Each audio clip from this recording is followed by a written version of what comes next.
Perfecto. Viene llegando de Francia.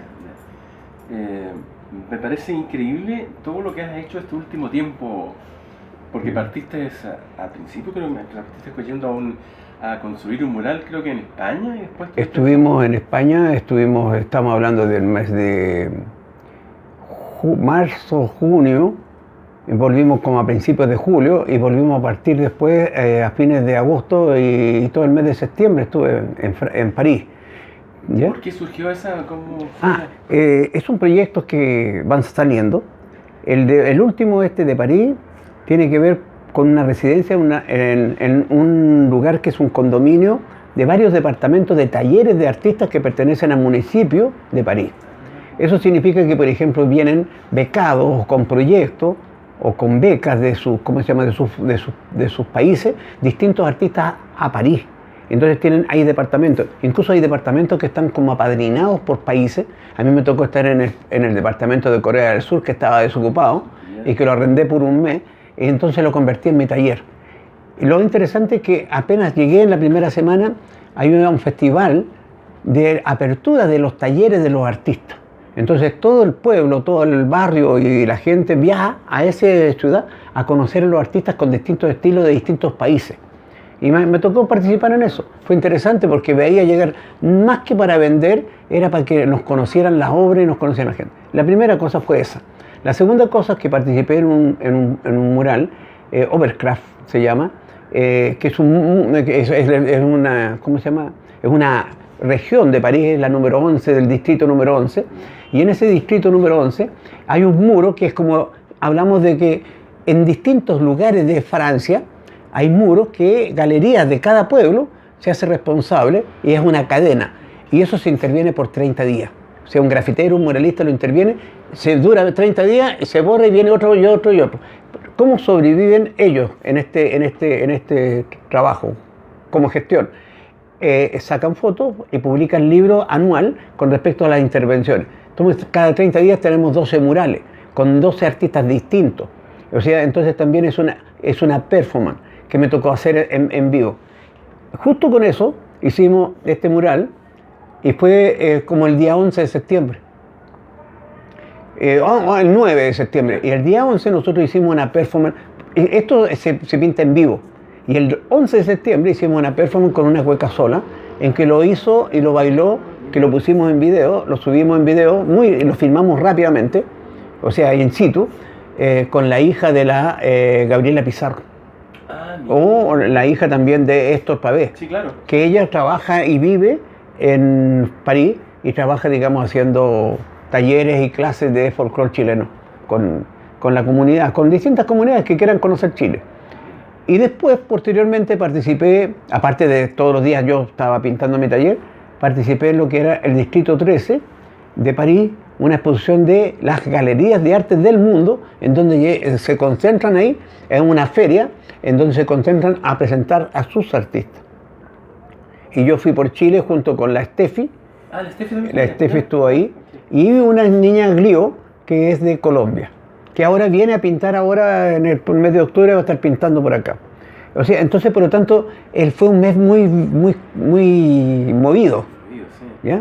Pero además, vengo con proyectos, primero por los vínculos como por ejemplo, cómo presentar o hacer un proyecto concursable, ahora conseguir fondos, para volver a estar unos 2 o 3 meses en este lugar o taller donde yo estuve. En segundo lugar, me invitaron y fui a visitar el taller donde Picasso, Leyer, Chagall, los grandes artistas imprimían sus litografías, que es un taller súper antiguo con una energía y una trayectoria y una historia. Ahí, a veces, hoy día, más que la firma mía, por ejemplo, es el timbre de que yo hubiera impreso en ese lugar, es lo que tiene un valor muy importante. Son talleres incluso muy importantes en que también tienden a desaparecer. ¿En qué sentido? Es que las ciudades van creciendo y este es un taller que estaba en la parte de afuera de la ciudad de París, tan afuera no era un barrio popular árabe, pero resulta que hoy día las inmobiliarias están construyendo edificios y este es de planta baja. Entonces las maquinarias son de principios del siglo XIX. Estamos hablando de que en los años 20, 25, 30, 40, es donde imprimían estos artistas. Entonces, y uno ve esas máquinas y ve las piedras litográficas grandes, todas las cosas. O sea, la carga de energía cultural y artística y patrimonial que tiene eso es extraordinario. Pero el local no es de los dueños de la imprenta, sino que es arrendado, siempre fue arrendado. Y aquí vienen los problemas que uno va aprendiendo. Entonces, tiene que ser ahora en que tiene que ir. Entonces, todo esto fue el mes de septiembre, ¿ya? Y principio de octubre terminamos, y ahora vengo llegando a Santiago con varios proyectos más. El 15 al 25 estoy pintando un mural in situ dentro del metro de estación Metro Franklin, que nunca se ha hecho, en el sentido que siempre los murales que se pintan afuera y después se van y se instalan. Ahora voy a estar pintando con el público, al tránsito del público. En segundo lugar, va a ser un mural en blanco y negro. Es un convenio y un acuerdo que llegamos ayer con el metro. Mañana es muy posible que estemos llegando a un acuerdo con una fábrica de pinturas para que nos ponga la pintura. Yo voy a hacer un mural muy gráfico, blanco y negro, como si fuera un grabado, como si fuera una cosa de ese tipo. O sea, porque no quiero invadir con mucho color, como en la calle. Entonces quiero hacerlo más controlado, más limitado, ¿ah? Más como acariciando el muro, ¿ya? Esto estamos hablando del 15 al 25, pero estoy participando en la Bienal de Arquitectura. El 25 tengo una charla donde estoy hablando del persa Víctor Manuel, de la Galería Taller del Mono, del arte urbano, de lo patrimonial. Y de ahí, pero paralelo a eso, también estoy parte del Festival de la Puerta del Sur que se está haciendo en el Cementerio General. Por primera vez estamos iniciando un proyecto que vamos a hacerlo con un convenio con el cementerio y el municipio de Recoleta. En 3 años, hacer 10 murales por año, con 5 invitados y 5 participantes por concurso. Llegaron varias propuestas. Tenemos que hoy día dirimir entre hacer de jurado para ver los postulantes. Y en eso estamos. O sea, entonces el mes de octubre está bien cargadito. Sí. Pero noviembre viene más cargado todavía. Porque en noviembre estoy del 5 al 10 en Arica, en un festival de cine documental. Y en ese festival de cine documental estoy participando en el afiche y voy a dar una charla sobre mi trabajo en cine, que tiene que ver con las escenografías que yo hice en cine.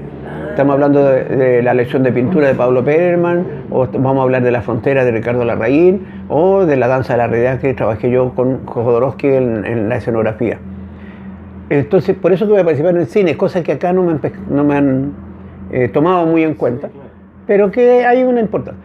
Y vuelvo y me voy a Miami a pintar hasta el 30 de octubre pintando en Miami. Y en diciembre...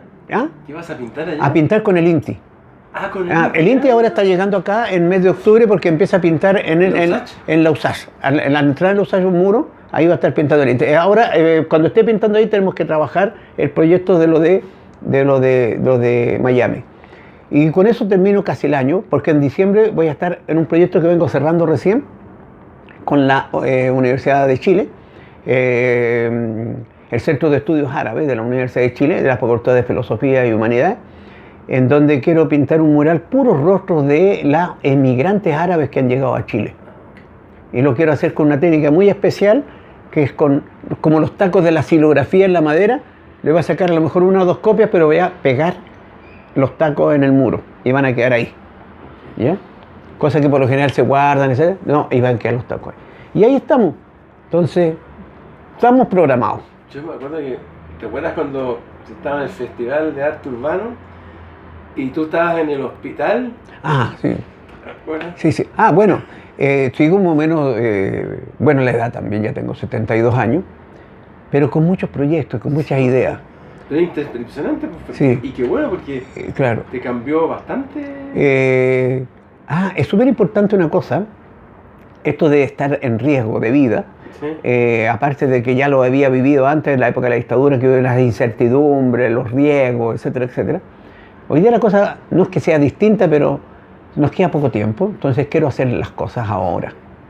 Entonces yo le tomé más peso, en vez de quedarme cuidando para durar más años, sentadito, como convaleciente, creo que prefiero andar cantando y tocando como chicharra cantando, digamos, que estar ahí sentado al sol.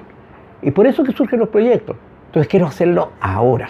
Aparte de proyectos de libros, de otras cosas, charlas, conversatorios. Pero toda esta salida hacia afuera, hace tiempo que no lo habías hecho, ¿no?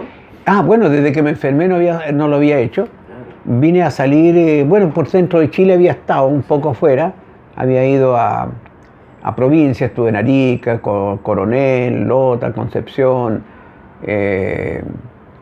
Curicó, Valparaíso, Iquique, etc. Pero no moviéndome muy lejos. Ahora ya me atreví me atreví a a tirarme más lejos.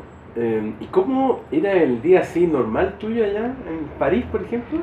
Lo interesante ahí, mira, es súper interesante esto, y esto para los jóvenes. En primer lugar, estuve en un lugar muy cuico, que no, muy diferente a mi lugar, un departamento que me costó menos de la mitad del precio que real valía ahí, por ser artista. Además tenía un carnet como artista para entrar a los museos, así que pude visitar el Louvre, pude visitar el Pompidou 2 veces, vi la exposición de Bacon, vi una exposición sobre los artistas, sobre la visión de la prehistoria, vi el Museo de Orsay, vi el Museo de Picasso. O sea, entonces, y con entrada gratuita. Bueno, eso es todo. Y lo segundo que es lo interesante, que el taller tenía una habitación donde había cocina, y cociné y comí muy poco fuera, y gasté muy poco en comida. ¿Por qué? Porque existe una aplicación que lo usan mucho los jóvenes, en que hay comida que está a punto de vencer, que ya no se bota la comida, entonces uno la compra como a una tercera parte o cuarta parte de lo que realmente vale. Entonces, por lo tanto, y como yo tenía unos amigos que eran vegetarianos, así que la parte, ¿me entiendes? Y lo compramos por 4 o 5 euros, que son 3.000, 4.000 pesos chilenos. Compramos comida para 2 días. Entonces, es una cosa en cuanto a comida ya preparada. Y hay otra cosa en cuanto a las verduras, que también éramos amigos de una verdulería, mis amigos, y estas verdulerías desechan frutas o cosas que están a punto de vencer o que tienen mala presentación, y yo las pescaba, las pelaba, las cocía, las picaba y las cocía, y tenía fruta y verdura. Entonces, por lo tanto, prácticamente pudimos vivir con menos. Y en la participación en la exposición tuve la oportunidad de vender. Ya, mira qué bueno. El 50% lo cobra la galería. A veces me duele la guata, porque prácticamente yo enmarqué, monté, recibí a la gente de la galería en mi departamento, en mi taller, ayudé a montar los cuadros de otros artistas que iban, ayudé y monté yo la exposición con mis cuadros, mis cosas, o sea, y la presentación, todo. Entonces, en el fondo me involucré bastante en lo que era la exposición, cosa que por lo general muchas veces lo tiene que hacer la galería. Entonces, hay un aprendizaje muy importante. Yo siempre sigo aprendiendo las cosas, pero siempre también uno tiene que involucrarse en hacer. ¿Ya? ¿Y qué cuadros más le interesaban a las personas que fueron a tu exposición? Yo vendí mis precios. Mira lo que es curioso. Allá las crisis económicas son como en todas partes. La gente que compra arte o los coleccionistas siempre quieren comprar lo más barato posible y lo bueno y lo seguro, y saben la inversión que están haciendo. Pero las obras que yo vendo en 100 euros acá en mi galería en el Persa, allá lo mínimo 400, 500 euros. En segundo lugar, cuadros míos se vendió el primero en 4.000 euros, el segundo en 2.800, 3.000 euros, y la serigrafía que acá vendía se vendieron a 1.000, 1.500 euros. Las que incluso pusimos a 400. En 500 euros pusimos unas chiquititas que aquí valen 30, 40, 50 euros. Sí. ¿Ya? Y a la gente les gustó. Incluso ahora ya sé que, con qué soporte, o con qué material, o cómo presentar las cosas que allá a la gente les gusta. Si es que voy a vender. Pero hay que... Ojalá yo hubiera sido más joven. Y recomiendo a los jóvenes hoy día que se vayan, que salgan a andar, que salgan a conocer, porque hay mucho que construir. Primero para hacerse un nombre. Por ejemplo, si yo hubiera tenido un muro pintado en París, como el que pinté ahora último, transitorio, y yo hubiera impreso una serigrafía y se vende ahí, las cosas cambian. Es como si hay un pintor acá nuestro que pinta el Paseo de Bandera, o sea, entonces sus obras también acá van a costar mucho precio. Afuera en el extranjero nosotros siempre somos muy desconocidos, Es muy curioso, y eso es la otra cosa que me dejó muy preocupado en la reflexión, es que la gente no conoce dónde está Chile. Y yo siempre pensé que, pucha, todos lo deben conocer. ¿Por qué? Por los exiliados. Sí. Muchos chilenos exiliados allá. Pero también hay exiliados de todas partes del mundo, los inmigrantes de allá. Sí. Entonces, la gente pensaba que Chile estaba por allá, por África. Al final, uno tiene que decir que el latinoamericano ya más o menos se ubican para que entiendan el contexto de la obra que uno hace. Es importante esas cosas, enfrentarse a esas realidades, a ser desconocido, a trabajar en un medio, a ver los precios, los materiales. Compré materiales para pintar barato. Además que en el taller donde yo llegué, el pintor anterior había dejado pintura. Entonces ya aproveché de pintar con eso. Además, yo, cuando me vine, también dejé pintura. Y se la dejé a un amigo, un pintor de allá, para que él pintara. O sea, siempre hay una cadena que se va dando. Y bueno, lo que tú decías en el fondo, en la salida y todo, lo está siguiendo tu hijo, el Seba. Pues. Ah, sí. Bueno, eso es súper... ¿Él ha aprendido eso? Es muy importante. Eso es muy importante siempre, la cadena. Sí. Yo digo siempre, a nosotros en la universidad o la academia, nos enseñó cómo vender nuestra obra, cómo educarnos, cómo relacionarnos, ¿entiendes? Cómo hacer redes, cómo conectarnos. Siempre para eso están las galerías. Yo siempre soy partidario de que sea el artista el que ame sus propias redes. O sea, yo por ejemplo estuve ahora en París, y en París estos son los museos, estas obras están en tal museo, estas obras las quiero ver, estas cosas. Perfecto, sí. ¿Me entiendes? Quise ver la Mona Lisa, pero fue un lío, porque la gente llega, cadenas, fila de cuadra, a puro sacarse selfie y a sacarse fotos. No ven, no aprecian la obra en vivo. Sí, no. Entonces, en estos momentos yo creo que deberían estar prohibidos los celulares en los museos, porque la gente no ve la obra. Es para tener un recuerdo. O sea, sí. En vez de 30 personas ya no están mirando la obra, están haciéndose una selfie. ¿Sí? Entonces, pero es muy importante, por ejemplo, la Galería del Persa para nosotros es importante. ¿Para qué? Para trabajar con los jóvenes, para trabajar con el público, para difundir y educar también al público, así como nosotros también nos vamos educando y aprendiendo de ello. Hay que crear el público. Y de toda tu experiencia, ¿con qué te queda finalmente de esta experiencia que tuviste en París? Las redes, los vínculos, la amistad, el trabajo con los jóvenes, la relación con los grafiteros jóvenes, es muy importante a nivel mundial. Incluso, de hecho, traer algunas obras de ellos originales. Incluso ahora me van a mandar algunas obras por correo de regalo, el trueque, el intercambio con ellos, ¿verdad? Porque yo no tengo como para comprar obras, pero entonces ellos se quedan con una obra y ellos me regalan una obra. Entonces, esa relación... y la otra es... hay algo que recordaba de Mata. Roberto Mata Echaurren es un apellido que acá suena y que da... de lo más que hay. Alcurnia. Sí, claro. Pero allá es desconocido, como un González González, como yo. Somos desconocidos y estamos en parte igual y tenemos que ganarnos el espacio. Por lo tanto hay que esforzarse, trabajar, etc. ¿Me entiendes? Entonces eso es lo importante en una ciudad donde uno es anónimo. En donde uno tiene que esforzarse para que le conozcan su obra, para poder sobrevivir de su obra, ¿me entiendes? Para alimentarse, para pagar el arriendo, ese tipo de cosas. Por eso que cuento las cosas de la comida, por eso que cuento las cosas de los arriendos o los vínculos estos de los talleres de los artistas. ¿Ya? Son proyectos que aquí, en esta sociedad, algún día espero o sueño que se puedan hacer. O sea, que los artistas hagan su residencia. Me imagino que haya una casa en Santiago con talleres para que los artistas de provincia pudieran llegar. Porque aquí está el Museo de Bellas Artes, está el Museo de Arte Contemporáneo y otras cosas. O viceversa. Sí. ¿Me entiendes? Sí, claro. Con las casas de la cultura, que hay una habitación en una casa de cultura ahí por allá en Punta Arenas, y que la gente llegue, se pueda cocinar, todas las cosas, y pueda pintar, termina la residencia con una exposición. Claro, eso es lo ideal. Entonces, en el fondo son cosas que yo las tiro y las digo de tal manera que por lo aprendido, por lo visto, pero también con el ideal. Entonces, claro, nosotros decimos, vivimos en una sociedad mucho más pobre, sí, mucho más pobre, pero tenemos que desarrollar, hay que invertir en la cultura. Sí, bueno. Estoy hablando de lo siguiente. Esta galería o esta exposición, nosotros podríamos vender mucha plata si fuéramos bien promovidos, así como promueven las verduras o las frutas, etcétera, etcétera. O sea, cómo venden imagen país culturalmente, pero con cultura nuestra. Sí. Lo que yo hago de repente afuera dicen, no es chileno. Ah, es muy latinoamericano, me dice. Mira. O sea, tiene que ver con Latinoamérica. Mira.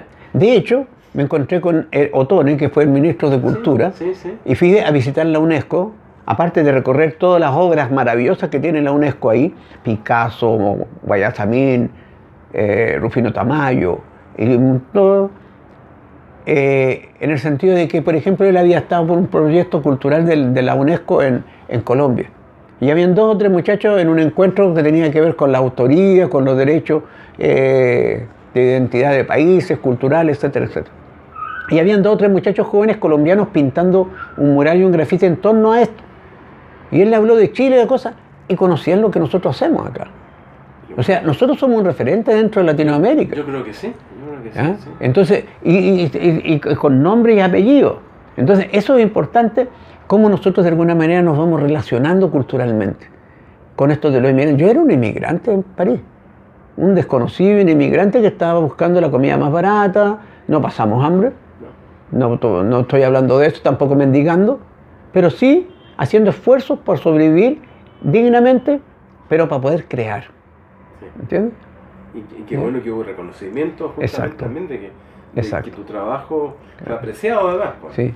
De hecho, por ejemplo, mi obra está evaluada entre 4.000, 6.000 euros, 8.000 euros. Los cuadros que acá a lo más lo voy a vender en 500 lucas. Mira. 4.000 euros son 3.200.000, 3.500.000. Qué bueno eso. La diferencia está que las galerías te cobran el 50% y a veces más. Y uno prácticamente se financia. ¿Me entiendes? Pero también uno se va haciendo del nombre. Sí, el nombre y ya está en otras partes, todo eso. Exacto. Sí. Bueno, tú tocaste recién a Mata y todo, que estuvo allá en París. Bueno, pero antes de comenzar la entrevista, te preguntaba yo del mural que hicieron acá en Santiago. Sí. Es súper interesante eso. Yo a veces miro, así como estoy hablando de París, de lo desconocido, el anonimato de mucha gente que participa trabajando. Hay varios pintores, muchachos obreros de la zona del Regional Sur, que le decíamos nosotros, de la granja, que pintaron el mural. Hay un documental que se llama algo del el primer gol de Mata, etcétera. Chileno. El primer gol chileno que hizo televisión, en donde 1 o 2 personas pintaron por 1 o 2 días. De los 15 días, más o menos, que duró el mural con Mata, el resto de los muchachos eran muchachos obreros de la misma población que todo el mundo desconoce, anónimos. Entonces siempre aparecen gente que no son los protagonistas. Sí, claro. Y esa cosa me molesta y me incomoda, pero también hay que decirlo. Yo, por ejemplo, yo pinto harto murales y muevo harto, pero los murales no son solo míos. Mucha gente me ayuda, mucha gente participa, mucha gente pone color. Trabajamos en la calle con la participación de la gente. Por ejemplo, si estoy en Arica, son ariqueños los que están poniendo color. O en Iquique son de iquiqueños. O en Coronel son de Coronel. O sea, trabajo con el espacio territorial. Y cuando nosotros hicimos el mural de Mata, que ahí es donde aprendimos, por lo menos yo aprendí, trabajamos con la gente de allá. Y eso es... Incluso tengo una foto que me regalaron hace poco, este año, con los autores de esto, que son unos obreros que siguen siendo obreros y que siguen siendo habitantes de la comuna. Y son anónimos, ¿me entiendes? Y no solo pasa en ese mural, ¿eh? Bueno, con Mata fue interesante la experiencia, porque él quería pintar con los obreros, con la gente de la población, pero además con los materiales con que los obreros y los trabajadores pintan sus casas, o pintaban sus casas, que era la cal, la tierra de color, las cosas. Y eso me dejó una preocupación bastante fuerte a nosotros, a mí, y yo hice la gestión. Y conversé con Balmes, que era el decano de la Facultad de Bellas Artes en esa época, y me derivaron a hablar con un Carlos Ortúzar. Carlos Ortúzar, un escultor y pintor chileno, que estaba a cargo de la cátedra de tecnología de materiales, que es para experimentar con materiales modernos o contemporáneos. Estamos hablando de la cola fría, las resinas, las tierras de color, las mezclas. Porque artistas o los estudiantes para artistas en Bellas Artes venían de extracción pobre, entonces no tenían para comprarse el óleo, menos la acrílico. Entonces, este material con que nosotros pintamos lo de Mata era un equivalente que si se usaba con cuerpo, con espeso, era equivalente al óleo. Si lo usábamos con agua y más transparente, era equivalente al acrílico, que era el Mobilit D25 que lo compramos en la química Hirsch. Y en segundo lugar, que habían unos pigmentos ahí que eran pigmentos que se utilizaban para las inyectoras de plástico, para las fábricas de plástico. O sea, y eso lo compramos en Otto Piper, que era el que distribuía la tienda de los pigmentos para hacer las cerámicas, las baldosas, y traían las pigmentos. Y que esos pigmentos eran los que usaba Balmer para mezclarlos con estas cosas. Ahora, entonces, eso fue la experiencia que aprendimos. O sea, una, trabajar con la gente en el espacio territorial. Dos, trabajar con estos materiales precarios, pero acá nosotros nos mejoramos. Eso posibilitó que se pudiera restaurar el mural. Ahora, ojo con una cosa, no solo eso, sino que también, o que prevaleciera en el tiempo como pintura, sino que también que el material con que borraron el mural cuando vino la dictadura era de mala calidad. Entonces, el soporte, al ser de mala calidad, no mató el mural, sino que le dio una capa, y sobre esa capa mala es donde se fueron aplicando las otras. Entonces, cuando se sacó o se hizo la ventana, se fue sacando esa capa mala.